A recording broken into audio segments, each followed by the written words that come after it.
Hello' guys, welcome to M B formation. আজি আমি আহি পাইছোঁ আপোনাৰ মৰিয়নিত। মৰিয়নি আজি আহিছোঁ একচুৱেলি আমাৰ প্লেনিং এটাৰ কাৰণে। তেখেত মাষ্টাৰ এজন থাকে ইয়াত, আৰু তেখেতৰ ভাগৰ ঘৰৰ ডিজাইনটো একচুৱেলি এম বি ফৰ্মেশ্যনৰ দ্বাৰাই বনোৱা হৈছে। ষ্ট্ৰেন্থ আৰু ডিউৰেবিলিটিৰ গেৰেণ্টি। অকল ষ্ট্ৰেন্থ আৰু ডিউৰেবিলিটিৰ ক্ষেত্ৰতে নহয়, আমি আপোনালোকক এটা প্ৰফেচনেল ডিজাইনৰ সৈতে আপোনাৰ ঘৰটো সুন্দৰকৈ গঢ়ি তুলিম। আৰু আপুনি আৰু মই মাত্ৰ কেৱল এটা ফোন কলৰ দূৰত আছোঁ। অকল মৰিয়নি বুলি নহয়, অসমৰ যিকোনো প্ৰান্তৰ পৰা আপুনি মাত্ৰ যেতিয়াই ফোন কৰে, আমাৰ এম বি ফৰ্মেশ্যনৰ টীম আপোনাৰ ছাইডত নিশ্চয় উপস্থিত হ'ব। আৰু আপোনাৰ সপোনটো পূৰ কৰাই হৈছে মোৰ প্ৰথমটো উদ্দেশ্য।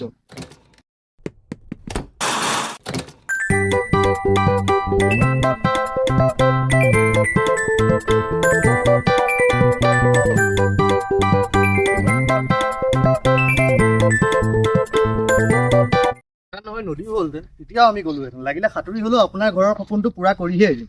এতিয়া ব'লক আজি দেখাম আমি কি বস্তু ইয়াত প্ৰিপেয়াৰ কৰিছোঁ। তেখেতে অলৰেডি ষ্ট্ৰাকচাৰটো বনাই ৰাখিছে, কিন্তু আমাৰ পৰা তেখেতে ডিজাইন আৰু ইণ্টেৰিয়ৰ ডিজাইনখিনি আমাৰ পৰাই লৈছে। চ' কি কৰিছোঁ সেইখিনিতো আপোনালোকে ফুটেজত দেখিবলৈ পাইছে। ব'লক এতিয়া ছাইডটো দেখাওঁ কেনেকৈ ছাইডটো চলি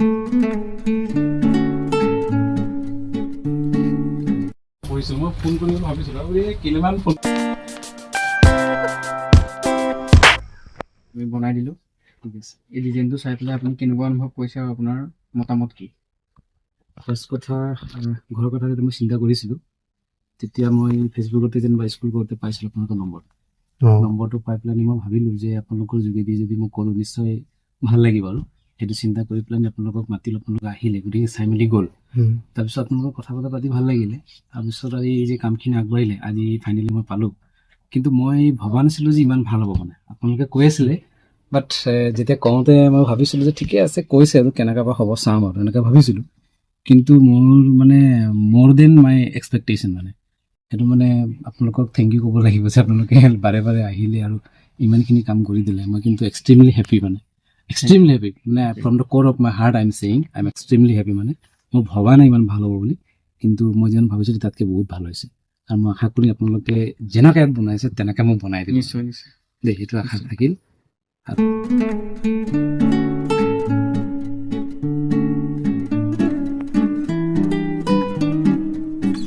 আপোনালোকে দেখিবলৈ পাইছে এইটো বৰ্তমানলৈকে প্লেন লেভেললৈকে কমপ্লিট হৈ আছে।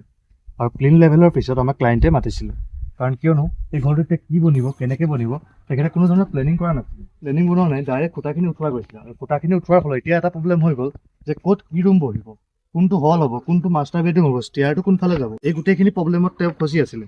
তেওঁ এইটো গম পোৱা নাছিলে যে ইয়াত ষ্টেয়াৰ কেছৰ প্ৰভিজনটো কোনফালে দিব লাগিছে। ত' তাৰ কাৰণে আমি এটা চলিউশ্যন প্ৰভাইড কৰিলোঁ, আৰু সেই চলিউশ্যনটো হৈছে এইটো। ইয়াত আপুনি যোনটো সোমাই দেখিছে, এইখন হৈছে আপোনালোকৰ বাৰাণ্ডাখন। বাৰাণ্ডাখনৰ পৰা ঠিক এণ্ট্ৰি লৈ এই যোনটো মাজৰ পাৰ্ট দেখিছে, এই পাৰ্টটোতে আমাৰ হলটো এৰেঞ্জ হৈছে।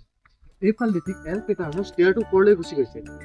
আৰু ষ্টেয়াৰটোৰ লগতে এই চাইডে আছে আমাৰ কিচেনটো, এইটো আমাৰ ডাইনিং ৰুম। ইয়াত এটা আছে গেষ্ট ৰুম, সেইফালে আছে বেডৰুম। এনেকৈ আমি এৰেঞ্জ কৰিছিলোঁ। যদি আপুনি নিজৰ ঘৰত এইটো ভুল কৰি ৰাখিছে, আগতীয়াকৈ খুঁটাখিনি বনাই পেলালে, আৰু এতিয়া আপুনি ধৰিব পৰা নাই যে ঘৰটো কেনেকুৱা হ'ব বা আপোনালোকে ক'ত কি ৰুম এৰেঞ্জ কৰিব, ত' তাৰ কাৰণে আপোনালোকে চিন্তা কৰিব নালাগে, আমাক কল কৰিব। কিন্তু যদিহে সেই ভুলটো কৰে, আপোনালোকক মই এটা টিপছ দিছোঁ, গল্ডেন টিপছ, নোট কৰি ল'ব। যেতিয়া খুঁটা বনাব সদায় এই খুঁটাকেইটাৰ হাইটটো অলপমান বঢ়াই ৰাখিব, যদি প্লেনিং নবনায়। কাৰণ কিয় কৈছোঁ, ইয়াৰ মাজেদি এটা বিম যাব, আৰু আপুনি যেতিয়া ফল চিলিঙত সেই বিমটো কভাৰ কৰিবলৈ যাব, সেইটো কভাৰ নহ'ব, কিয়নো আপোনাৰ ৰুমৰ হাইটটো কমি যাব।